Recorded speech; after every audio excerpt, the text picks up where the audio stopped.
اور برطانوی قانون نافذ کر دیا۔ اس دوران مورویوں کی اور برطانویوں کی 600 بار جنگ ہوئی، جس کے نتیجے میں 40,000 موری مارے گئے۔ سن 1856 میں یہاں ایک ذمہ دار حکومت کا قیام عمل میں آیا۔ 28 ستمبر 1907 کو نیوزی لینڈ کے سربراہ نے برطانیہ سے نیوزی لینڈ کی آزادی کا مطالبہ کیا، جو برطانیہ نے قبول کر لیا، لیکن اس کے باوجود نیوزی لینڈ برطانیہ کے ماتحت رہا۔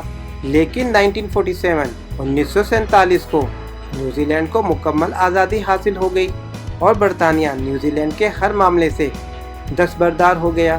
دوستوں، 1856 تک آکلینڈ نیوزی لینڈ کا کیپٹل سٹی تھا اور اس ملک کا سب سے بڑا اور سب سے عظیم شہر ہونے کا اعزاز بھی حاصل تھا۔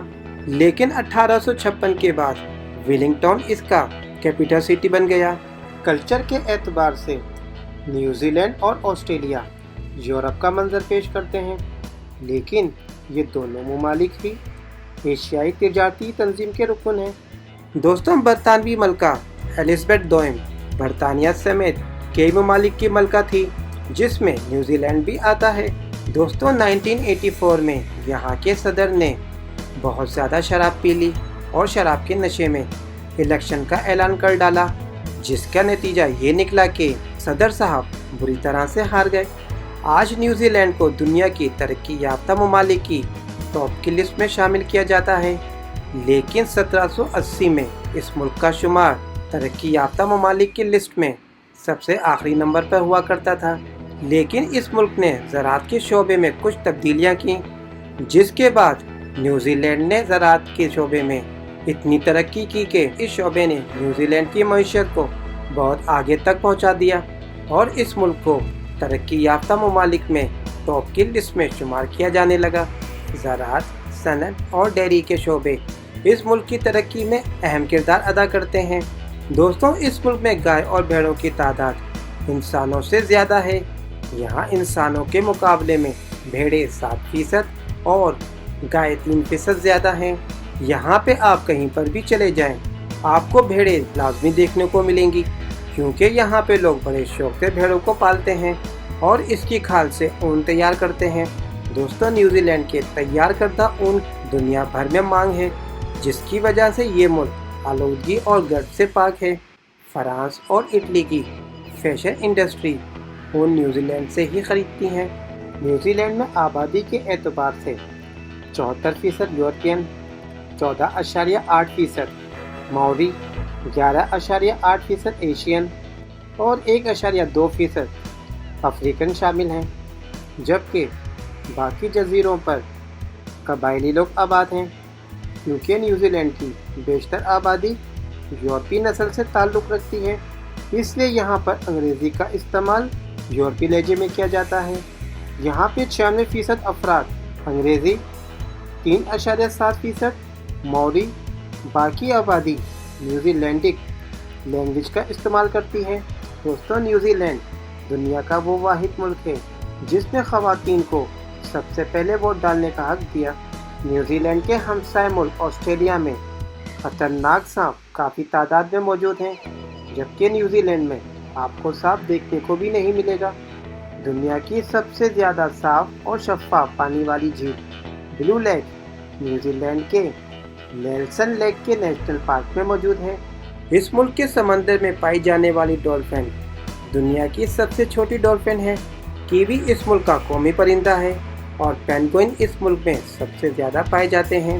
کرسچن یعنی عیسائیوں کی اکثریت اس ملک میں آباد ہے، جبکہ یہاں پہ ہندو، سکھ، مسلم، موروئی مذہب سے تعلق رکھنے والے لوگ بھی موجود ہیں۔ یہاں مسلمانوں کی تعداد تقریباً 1 لاکھ ہے اور ان کی ایک مسجد بھی یہاں موجود ہے، جو 1979 سے 1980 میں تعمیر کی گئی۔ یہاں پہ رہنے والے مسلم زیادہ تر تارکین وطن لوگ ہیں اور ان مسلمز کو اس ملک کی شہریت بھی حاصل ہے۔ نیوزی لینڈ سمندر کے درمیان آباد ایک ایسا جزیرہ ہے جس کے چاروں اطراف پانی ہی پانی ہے۔ نیوزی لینڈ میں آپ کہیں پر بھی چلے جائیں، آپ کا سامنا پانی سے ضرور ہوگا۔ اس ملک میں تعلیم کی شرح 99% اور جرائم کی شرح 1% سے بھی کم ہے۔ اس کا کالنگ کوڈ +64 اور ڈومین .nz ہے۔ رگبی یونین اس کا قومی کھیل ہے۔ اس کے علاوہ یہاں پر گولف، نیٹ بال، ٹینس، فٹ بال، کرکٹ کے علاوہ دیگر کھیل بھی کھیلے جاتے ہیں۔ یہاں پہ کرکٹ 150 سالوں سے کھیلی جا رہی ہے اور یہ ملک کئی بار سیمی فائنل تک بھی پہنچ چکا ہے، لیکن ایک بار بھی ورلڈ کپ نہیں جیتا۔